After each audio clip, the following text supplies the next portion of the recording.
Bronzes are multi-component alloys consisting of copper with the addition of various metals and nonmetals.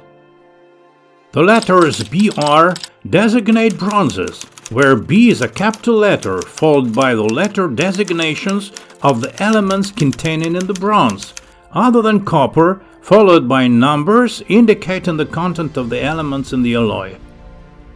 Tin bronzes are the most widely used in industry. Based on their structure, bronzes are classified as single-phase and two-phase. Lead is added to bronzes to improve machinability and impart antifriction properties, phosphorus to enhance antifriction properties, wear resistance and fluidity, and zinc to replace the scarce tin in the alloy. Tin bronzes are divided into wrought and cast bronzes.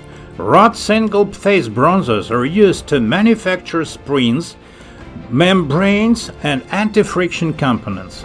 Cast bronzes have a two-phase structure and exhibit superior anti-friction properties and corrosion resistance. Lead bronzes have excellent anti-friction properties and are used to manufacture bearing shells. Beryllium bronzes are highly durable, non-magnetic, and non-sparking. They are used to manufacture elastic components of precision instruments, non-sparking tools, cryogenic equipment, and in friction assemblies and plain bearings.